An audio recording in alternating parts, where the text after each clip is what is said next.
So what are the 5 things that I think we've learnt from the first round of the Rugby Championship 2024? And I say we because I take into account your amazing comments as well, so keep on doing that. And I really appreciate you humouring a guy from the Northern Hemisphere, an Englishman, poking his nose into the Rugby Championship, but I do absolutely love watching it. I've got no skin in the game, so maybe an outsider's view sometimes are quite interesting, but please let me know when you think I've got things wrong. No pronunciations, I'm always trying, but I'm always going to get some wrong as well. So love your input, so I'm going to include some of that in this video as well. So number 1, let's talk about Australia, because they were terrible. They were so weak. It was unbelievable. Nearly got zeroed until a load of yellow cards at the end of that game against South Africa.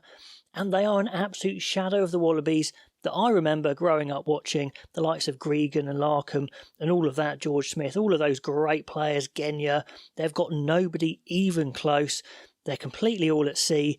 I thought they were going to be more organised under Joe Smith, and at the moment they're not. Against Wales, I thought they did okay, but I thought they'd be improved in this game, and they weren't. Player-wise, I think I've accepted they haven't got those great players there. I look at the team and there's a few players maybe that I really rate. Valentini, I think, can be very good, but a lot of them got absolutely smashed. I don't see the star players there. A winger, Nwanga Tawezi, he was becoming an absolute star for Australia. He's with the Sevens, or was with the Sevens in the Olympics, but he's going to Rugby League at least for a couple of years. So they're definitely lacking star power. I mean, Salakai Lotto, the second row, I thought he was fairly impressive. The new guy, Tizano, he tackled really well, but halfbacks, Gordon Lolosio, just average, to be honest, and not insulting, just saying how it is. The midfield, fairly average. The back 3, fairly average. Dangunu had to go off, so that was a big shame because he probably was their biggest threat, or would have been their biggest threat. So it's an average side. They need to play absolutely at their maximum to compete, and they were nowhere near. Certainly looking at comments in the media saying that Australia have lost their DNA. I mean, Matt Williams, who's always good for a forthright opinion, feels that it's Kiwi coaches that are to blame, but to be honest, I don't think it's that. Sure, you could go back to a full Campese mode Australia, throwing the ball around all over the place, but they don't have the players for that. They don't have a Quade Cooper in his prime or a Curtly Beale in his prime to do these sorts of amazing things, so I think you'd just be putting yourselves in even worse positions. I mean, Smith tried to play fairly conservative, but that was completely blown away by South Africa's basics, were just so much better. There was no point. So maybe they do go for broke, but I just don't think they've got the players for that to pay off either.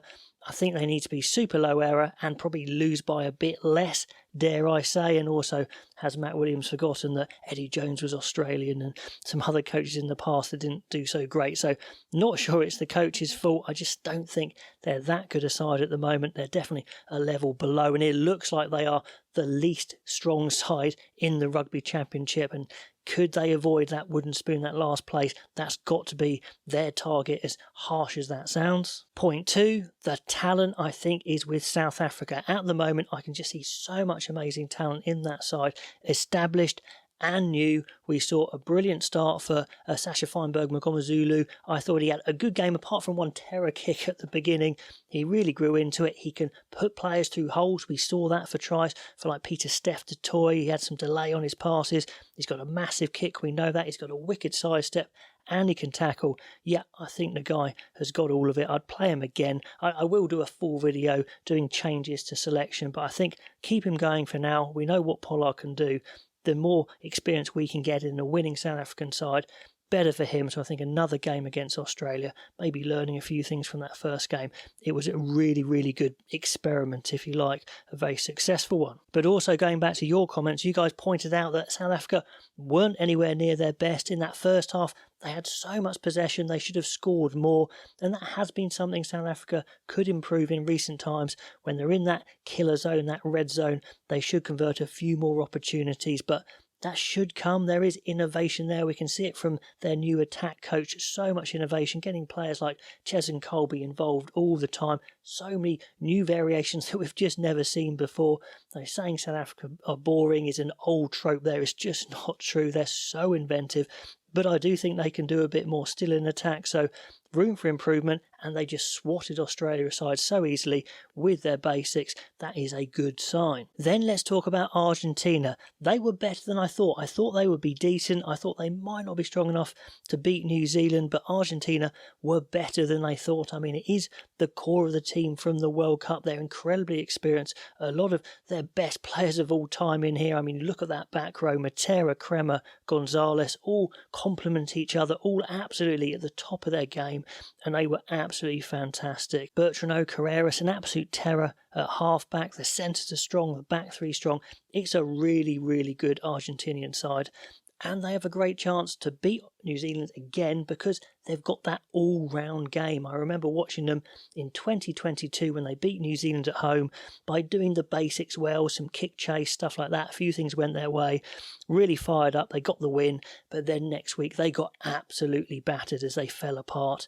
It doesn't look like this side is going to do that next time. Even if they lose, surely they're not going to get absolutely battered.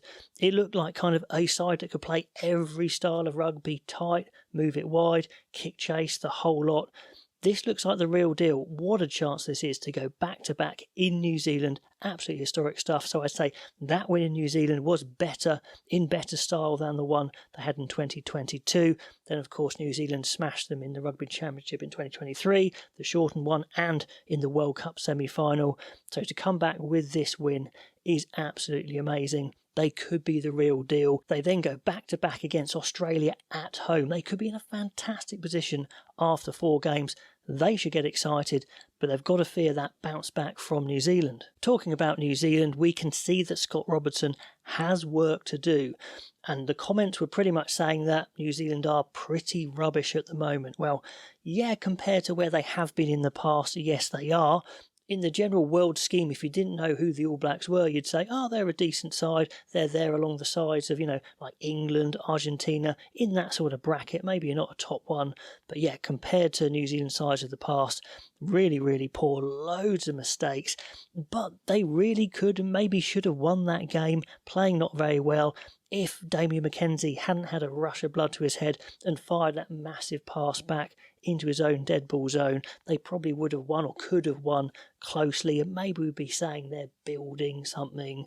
And yeah, the comments about McKenzie are very interesting. Like I said, I'd do a full breakdown of the players. Can he control a game? Yes, maybe not. It's those sorts of situations where Surveyor did a really bad pass, and one of the old rules in rugby is don't shovel the excrement, and he picked it up and shoveled it even worse. So that's, I think, is why a lot of New Zealand fans are unhappy. He still did a lot of good stuff, but yeah, we'll do a full breakdown. They're definitely a long way from their best team. They're a long way from the way they want to play. So I don't think it's panic stations yet for New Zealand, but yeah, compared to some of their best teams in the past, at the moment they are in that average level, that is for sure. And the final point was just reinforcing what I thought from my preview show, that South Africa are indeed the favourites for sure. It's a great double start against Australia. They should get 2 wins, probably 2 bonus point wins. Then they're in that nice middle period where they should be at their peak, playing New Zealand twice at home, and then maybe it's a showdown against Argentina. Who knows? But they were my favourites before the first round. They're even bigger favourites now.